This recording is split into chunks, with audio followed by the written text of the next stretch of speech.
பாழா நம்பி கோழி பணம் வச்சுங்க பூரா போச்சு. நம்ம நம்பவே கூடாதுங்க. கோழி பணம் வைக்கிறத விட எங்கன்னா வேலை விட்டு எங்கன்னா வேலை பாருங்க. நீங்கள் சாப்பிட்றீங்க, நம்ம வந்து எவ்வளோ கஷ்டப்பட்டு தான் அவங்க தட்டுக்கு வருதுன்னு பார்க்கணும். இன்றைக்கி இந்த அடிக்கிற வெயிலில் 1 கிலோ கோழி வந்து எங்களுக்கு வெறும் 6 ரூபா 50 பைசா தான் கொடுப்பாங்க. ஆனால் அவங்கக்கிட்ட ஒரு 65 விலையே வந்து 200 ரூபா வாங்குறாங்க. இங்கே நாங்கள் படுற கஷ்டம் வந்து கொஞ்சம் நீங்கள் பொதுமக்கள் நீங்கள் தான் வந்து பார்க்கணும்.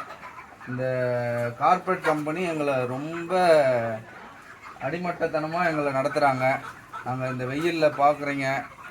நான் வந்து ஒரு இன்ஜினியரிங் படித்த கிராஜுவேட்டு. நான் வந்து விவசாயத்து மேலே ஒரு ஆர்வம் வச்சுக்கிட்டு இங்கே வந்து ஒரு நல்லதாக பண்ணணும், மக்களுக்கு நல்லது செய்யணும்னு நான் இந்த கோழி பண்ணையை வச்சேன். இன்னையோட 42 நாள் ஆகுது. இன்னைய வரைக்கும் கோழியை பிடிக்காமல் இருக்கிறாங்க. ரொம்ப மன உளைச்சலுக்கு ஆளாக்குறாங்க. இதை மாதிரி எவ்வளோ விவசாயி தவிச்சிட்ருக்காங்க. இதெல்லாம் வந்து பொதுமக்கள் நீங்கள் வந்து பார்க்கணும். ஒரு சிக்கனை விலை கொடுத்து வாங்கி நீங்கள் சாப்பிட்றீங்கன்னா அதுக்கு நாங்கள் எவ்வளோ கஷ்டப்படுறோன்றதை நீங்கள் பாருங்கள். ஆனால் கார்ப்பரேட் கம்பெனி எங்கள் தலையில் மிளகா அரைக்கிறாங்க. இதெல்லாம் வந்து ஒரு எஃப்சிஆருக்கு வந்து இவ்வளோ தான் தருவோம், அவ்வளோ தான் தருவோன்றாங்க. இன்னி வரைக்கும் என் கோழி நல்லா இருக்குது, இன்றைக்கி பிடிச்சா நல்லாயிருக்கும்.